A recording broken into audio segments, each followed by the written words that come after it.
Welcome to Echoes of the Silk Road, a place where mystery, legend, and the unknown intertwine. From chilling encounters to forgotten folklore, every story is a step deeper into the shadows of history and imagination.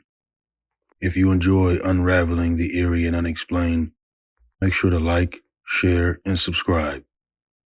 And now, let's begin our journey down the Silk Road. The Man Who Could Not Shudder by the Brothers Grimm. There was once a father who had two sons. One was clever and sensible, and always knew how to get on. But the younger one was stupid, and could not learn anything, and he had no imagination. When people saw him, they said, "His father will have plenty of trouble with him." Whenever there was anything to be done, the eldest one always had to do it. But if his father sent him to fetch anything late in the evening, or at night, and the way lay through the churchyard, or any other dreary place, he would answer, "Oh no, father, not there. It makes me shudder." For he was afraid. In the evening, when stories were being told round the fire, which made one's flesh creep, and the listeners said, "Oh, you make me shudder," the youngest son, sitting in the corner listening, could not imagine what they meant. "They always say, 'It makes me shudder, it makes me shudder.' And it doesn't make me shudder a bit. It must be some art which I can't understand." Now it happened one day that his father said to him, "I say, you in the corner there, you are growing big and strong. You must learn something by which you can make a living. See what pains your brother takes, but you are not worth your salt." "Well, father," he answered, "I am quite ready to learn something. Nay, I should very much like to learn how to shudder, for I know nothing about that." The eldest son laughed when he heard him and thought, "Good heavens, what a fool my brother is. He will never do any good as long as he lives." But his father sighed and answered, "You will easily enough learn how to shudder, but you won't make your bread by it." Soon after, the sexton came to the house on a visit, and the father confided his troubles about his son to him. He told him how stupid he was, and how he never could learn anything. Would you believe that when I asked him how he was going to make his living, he said he would like to learn how to shudder? "If that's all," said the sexton, "he may learn that from me. Just let me have him, and I'll soon put the polish on him." The father was pleased, for he thought, "Anyhow, the lad will gain something by it." So the sexton took him. Home with him, and he had to ring the church bells. A few days after, the sexton woke him at midnight and told him to get up and ring the bells. "You shall soon be taught how to shudder," he thought, as he crept stealthily up the stairs beforehand. When the lad got up into the tower, he turned round to catch hold of the bell rope. He saw a white figure standing on the steps opposite of the belfry window. "Who's there?" he cried, but the figure neither moved nor answered. "Answer," cried the lad, "or get out of the way. You have no business here in the night." But so that the lad should think he was a ghost, the sexton did not stir. The lad cried for the second time, "What do you want here? Speak if you are an honest fellow, or I'll throw you down the stairs." The sexton did not think he would go to such lengths, so he made no sound, and stood as still as if he were made of stone. Then the lad called to him the third time, and as he had no answer, he took a run and threw the ghost down the stairs. It fell down 10 steps and remained lying in a corner. Then he rang the bells, went home, and without saying a word to anybody, went to bed and was soon fast asleep. The sexton's wife waited a long time for her husband, but as he never came back, she got frightened and woke up the lad. "Don't you know what has become of my husband?" she asked. "He went up into the church tower before you." "No," answered the lad. "There was somebody standing on the stairs opposite the belfry window, and as he would neither answer me nor go away, I took him to be a rogue and threw him downstairs. Go and see if it was your husband. I should be sorry if it were." The woman hurried and found her husband lying in the corner, moaning, with a broken leg. She carried him down, and then hastened with loud cries to the lad's father. "Your son has brought about a great misfortune. He has thrown my husband downstairs and broken his leg. Take the good-for-nothing fellow away, out of our house."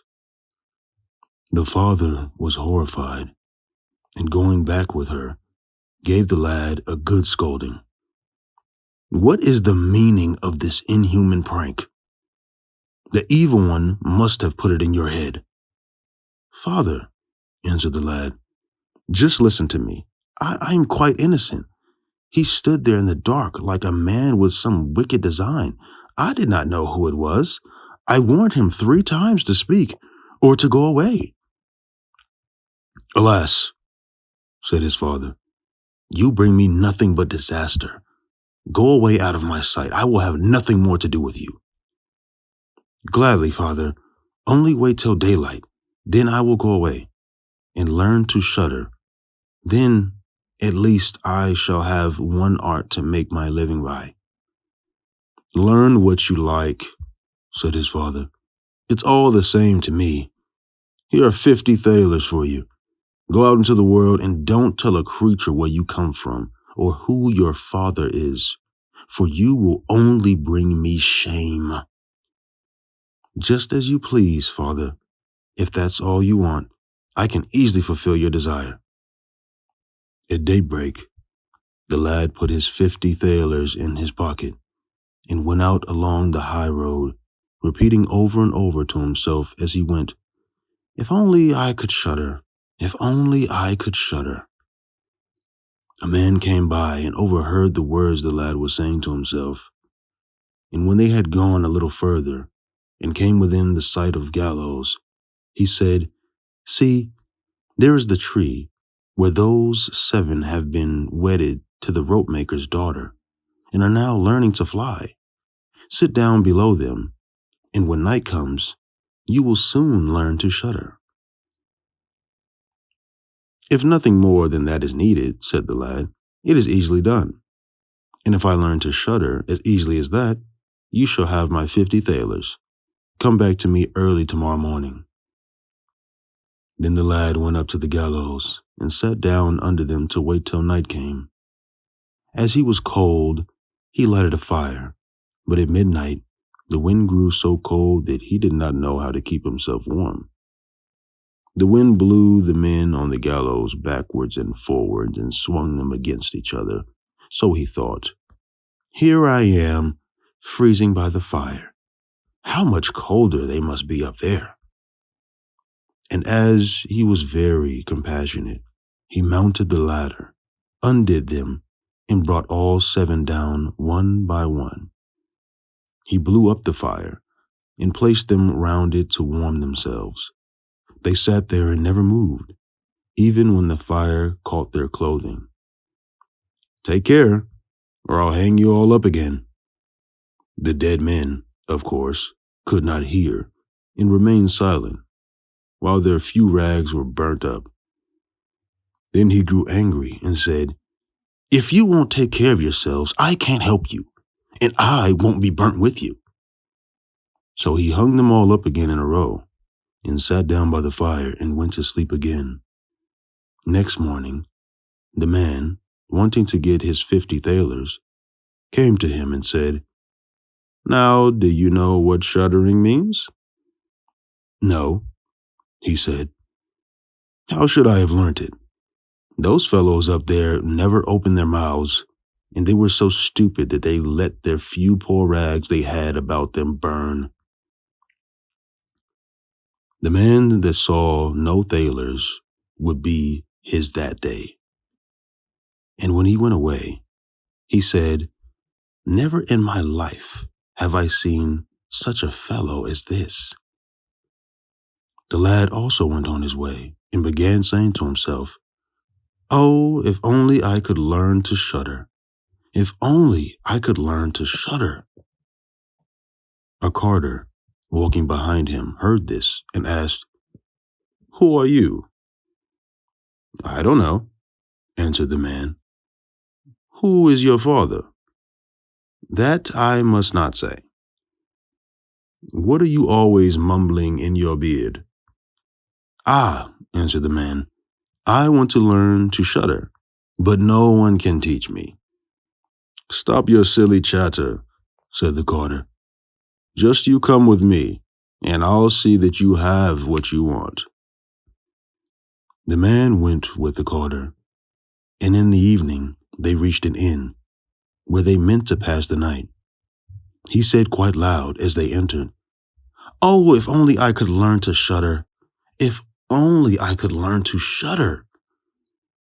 The landlord, who heard him, laughed and said, "If that's what you want, there should be plenty of opportunity for you here." "I will have nothing to say to it," said the landlady. "So many a prying fellow has already paid the penalty with his life. It would be a sin and a shame if those bright eyes should not see the light of day again." But the youth said, "I will learn it somehow, however hard it may be. I have been driven out for not knowing it."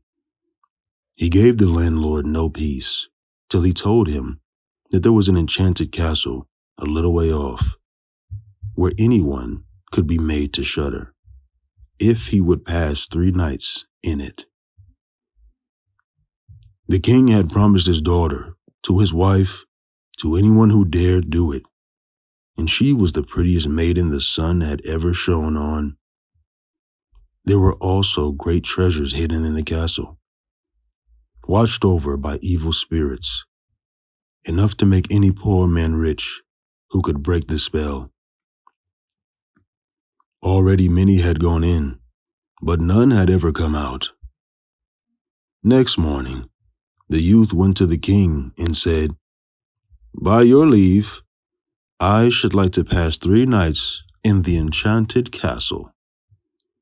The king looked at him, and as he took a fancy to him, he said, "You may ask 3 things to take into the castle with you, but they must be lifeless things." He answered, "Then I ask for a fire, a turning lathe, and a cooper's bench with the knife." The king had all 3 carried into the castle for him. When night fell, the man went up to the castle and made a bright fire in one of the rooms. He put the cooper's bench with the knife near the fire and seated himself on the turning lathe. "Oh, if only I could shudder," he said, "but I shan't learn it here either." Toward midnight, he wanted to make up the fire, and as he was blowing it up, something in one corner began to shriek, "Meow, meow, how cold we are." "You fools," he cried, "what do you shriek for? If you are cold, come and warm yourselves by the fire." As he spoke, 2 big black cats bounded up and sat down, one on each side of him, and stared at him with wild, fiery eyes. After a time, when they had warmed themselves, they said, "Comrade, shall we have a game of cards?" "Why not?" he answered. "But show me your paws first." Then they stretched out their claws. "Why," he said, "what long nails you've got. Wait a bit, I must cut them for you." He seized them by the scruff of their necks, lifted them onto the cooper's bench, and screwed their paws firmly to it. Crowds of black cats and dogs swarmed out of every corner. I have looked at your fingers, and the desire to play cards with you has passed. Then he killed them and threw them out into the moat. But no sooner had he got rid of these cats and was about to sit down by his fire again, then crowds of black cats and dogs swarmed out of every corner, more and more of them. They howled horribly and trampled on his fire and tried to put it out. For a time, he looked quietly on, but when it grew too bad, he seized his cooper's knife and cried, "Away with you, you rascally pack!" and let fly among them right and left.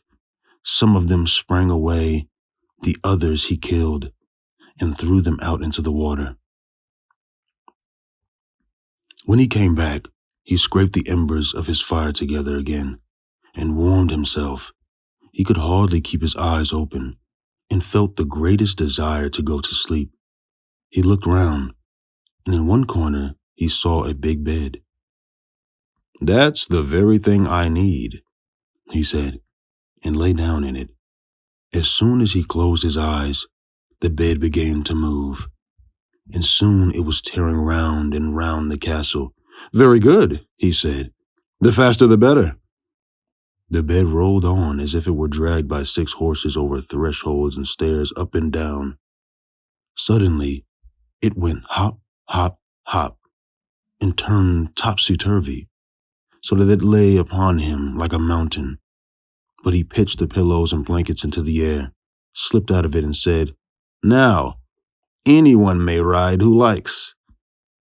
Then he lay down by his fire and slept till daylight. In the morning, the king came, and when he saw him lying on the floor, he thought the ghost had killed him, and he was dead. So he said, "It's a pity for such a handsome fellow." But the youth heard him and sat up, saying, "It has not come to that yet." The king was surprised and delighted, and asked him how he got on. "Pretty well," he answered. "One night is gone. I suppose I shall get through the others too."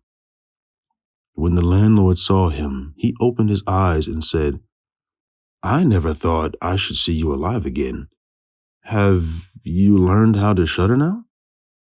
"No," he answered. "It's all in vain. If only someone would just tell me how." The second night came, and up he went again and sat down by the fire and began his old song. "Oh, if only I could learn to shudder." In the middle of the night, a great noise and uproar began, first soft, and then growing louder. Then for a short time, there would be silence.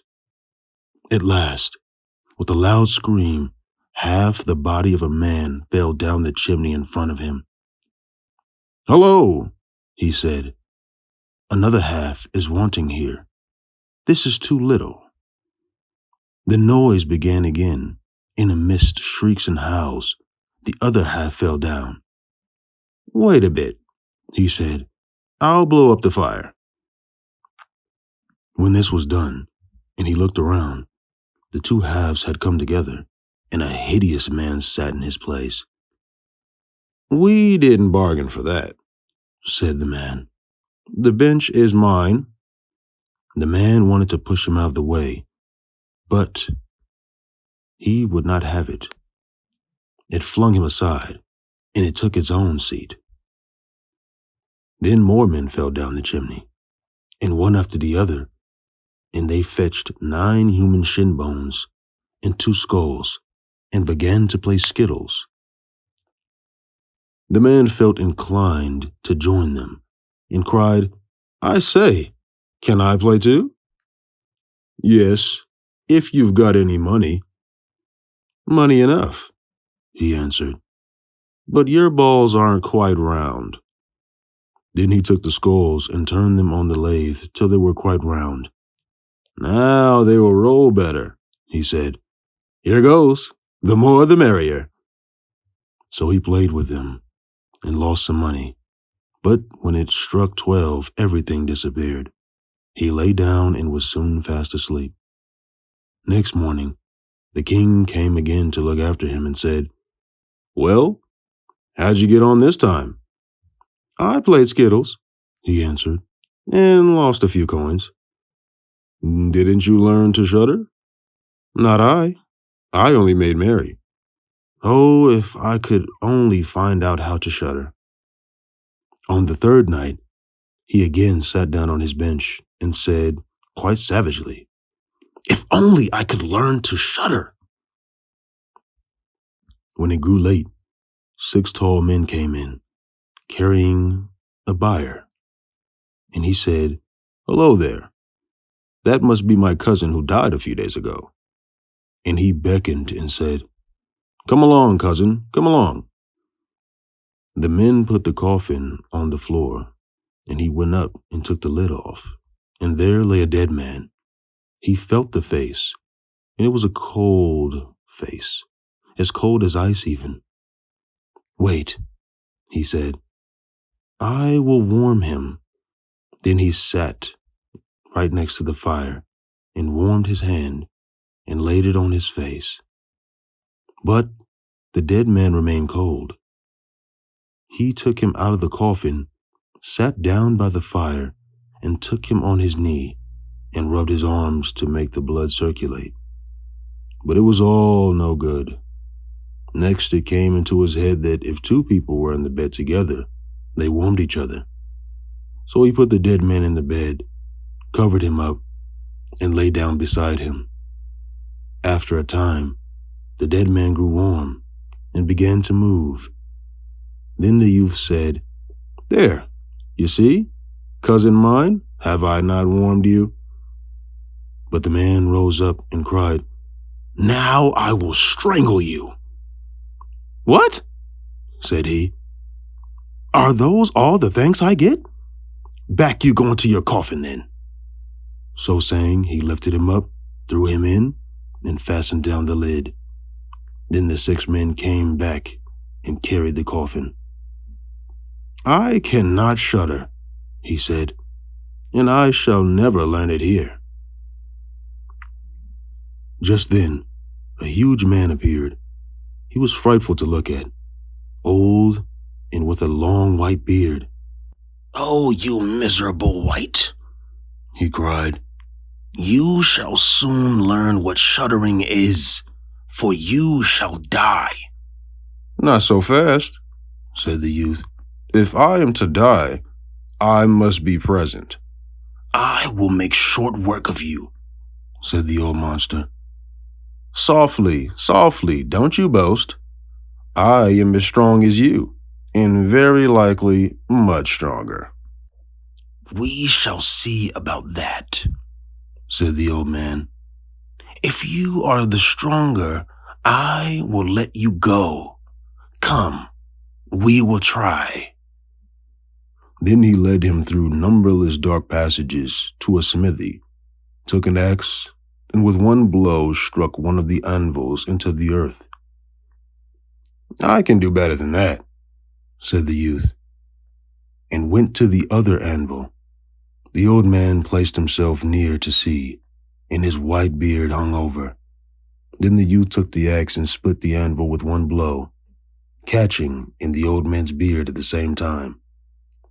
"Now, I have you fast," said the youth, "and you will be the one to die." Then he seized an iron rod and bellabored the old man with it till he shrieked for mercy and promised him great riches if he would stop. Then the youth pulled out the axe and released him, and the old man led him back into the castle and showed him 3 chests of gold in a cellar. "One is for the poor," he said, "one for the king, and one for you." The clock struck 12, and the ghost appeared, leaving the youth in the dark I must manage to get out somehow, he said, and groped about till he found his way back to his room, where he lay down by the fire and went to sleep. Next morning, the king came and said, "Now, you must have learned to shudder, surely." "No," said he. "What can it be? My dead cousin was there, and the old man with a beard came and showed me a lot of gold. But what shuddering is, that no man can tell me." Then said the king, "You have broken the spell on the castle, and you shall marry my daughter." "That is all very well," he said, "but I still don't know what shuddering is." The gold was got out of the castle, and the marriage was celebrated. But happy as the young king was, and much as he loved his wife, he was always saying, "Oh, if only I could learn to shudder. If only I could learn to shudder." At last, his wife was vexed by it, and her waiting woman said, "I can help you. He shall be taught the meaning of shuddering." And she went out to the brook, which ran through the garden, and got a pail full of cold water and little fishes. At night, when the young king was asleep, his wife took the coverings off and poured the cold water over him, and all the little fish flopped about him. Then he woke up and cried, "Oh, how I am shuddering! Dear wife, how am I shuddering? Now I know what shuddering is." The end.